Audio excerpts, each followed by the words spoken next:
Ya, nampaknya emas masih terjebak dalam pola sideways. Kalau Anda perhatikan pergerakan dalam 2 atau bahkan 3 hari terakhir ya.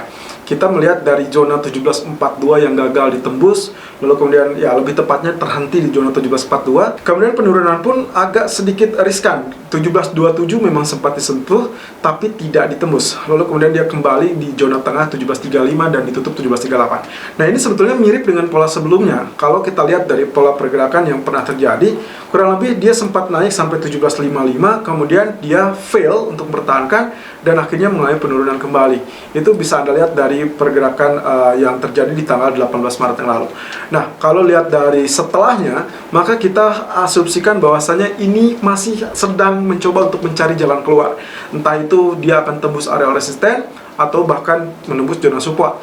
Kalau misalkan menembus zona support, let's say 1725, 1727, seperti yang pernah kami sampaikan, ini akan mengantarkan emas kembali terjun ataupun turun at least 1715 atau bahkan 1717. Dan yang paling parahnya adalah 1705 atau bahkan di bawah level psikologis 1700. Nah, tapi untuk area kenaikan sendiri, PR yang paling dekat adalah 1744. Sayangnya, meskipun pernah terjadi 1755, dia fail untuk mengalami penutupan di atas zona 1744 dan akhirnya dia kembali tergelincir. Nah, inilah yang menjadi PR kalau misalkan 1744 sampai let's say esok hari tidak ditembus, maka kemungkinan potensinya kita akan switch strategi kita untuk menjadi area sell. Nah, tapi itu pun dengan catatan, kita akan melihat potensi pergerakan malam ini karena memang banyak data di sini.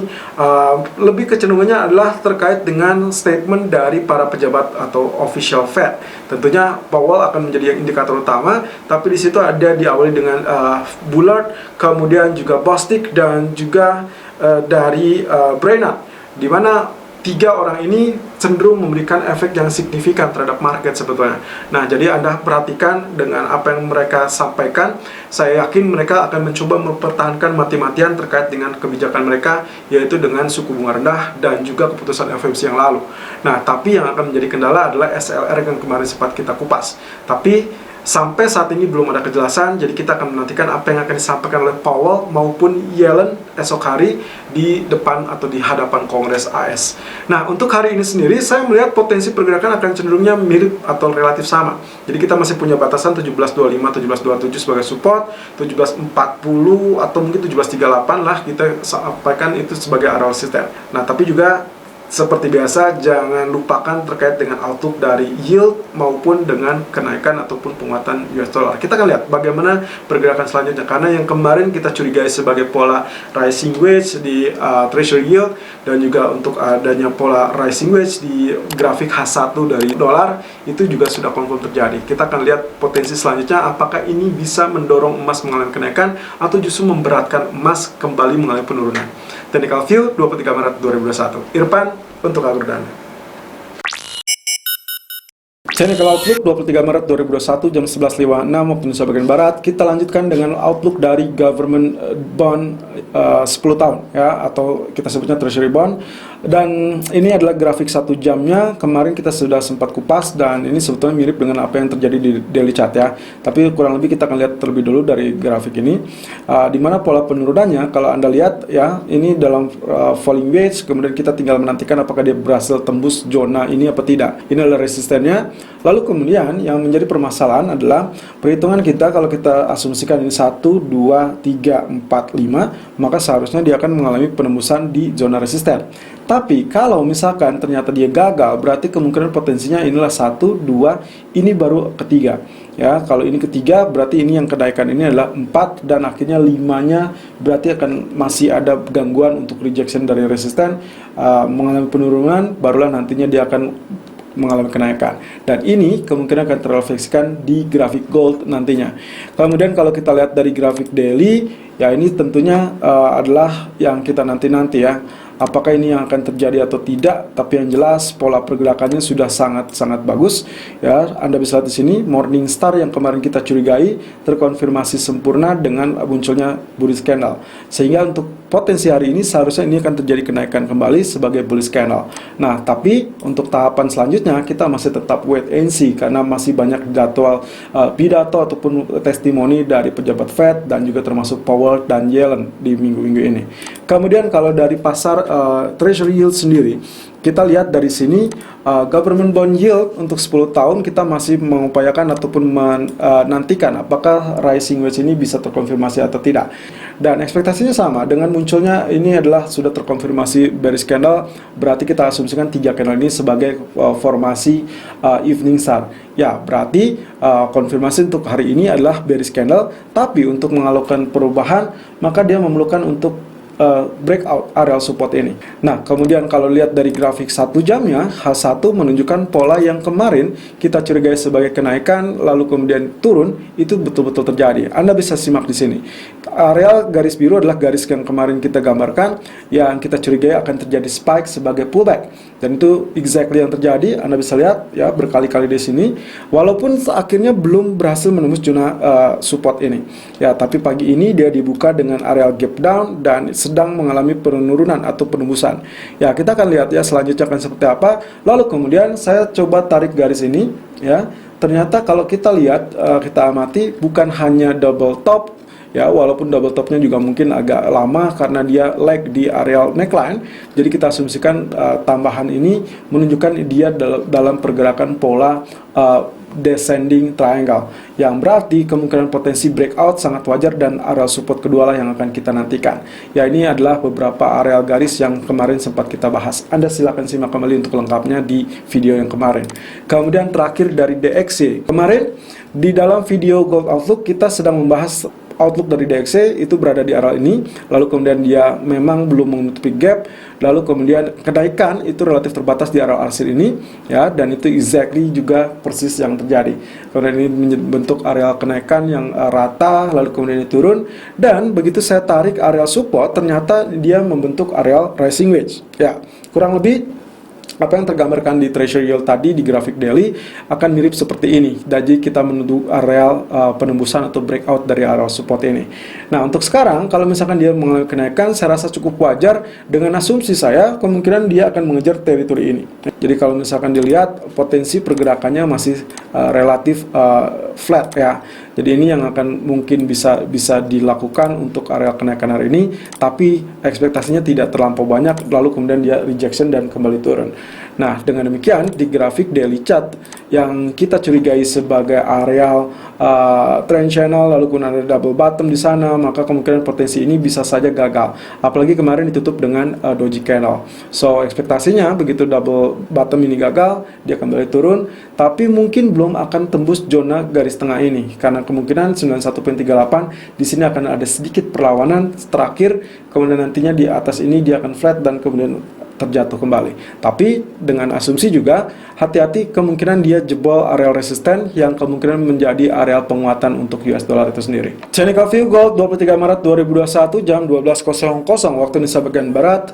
High 1740.30 dan low 1730.70, running price 1735.30, dan kembali dengan kenaikan tapi yang juga lagi-lagi tertahan. Well, tercatat dengan area range yang kurang lebih berada di kisaran 1742 sampai 1727. Berarti kurang lebih sekitar ini hanya 15 poin saja.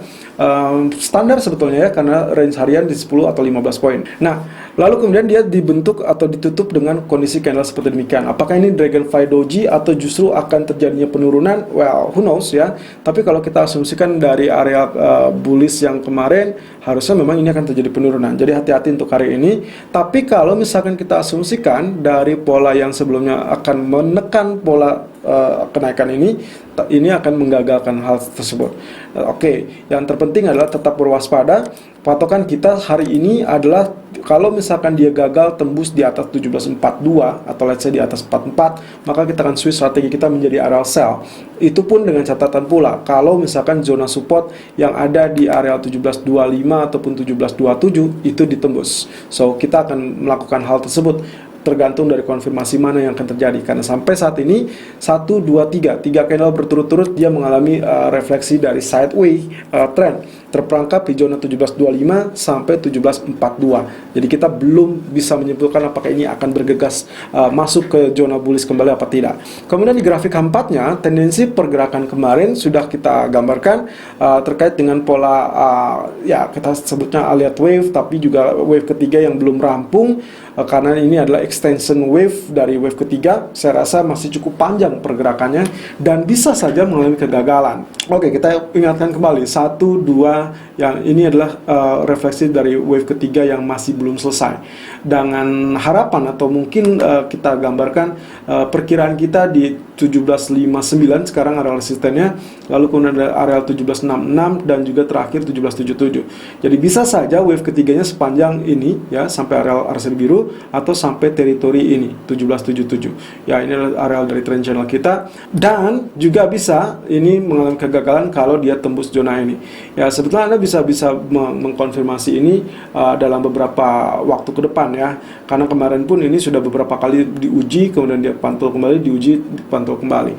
Dan lagi-lagi area biru yang di atasnya, ya ini resisten pertama 1738, 1740. Ya, itulah sebabnya kenapa kemarin saya sempat sebutkan selama dia tidak tembus zona 173840, berarti dia akan kembali lagi ke bawah, akan terjadi penurunan. Ataupun kalau misalkan dia tidak tembus 1725 ataupun 27, maka kemungkinan dia akan kembali ke atasnya. Jadi itulah jebakan sideways yang terjadi pada gold. Nah, hari ini kelihatannya programnya sama. Saya asumsikan area support ya 1729, lalu resisten 1739. Nah, dengan pola ini, mana yang duluan lebih pecah ya atau di breakout, maka itulah yang akan bisa Anda follow.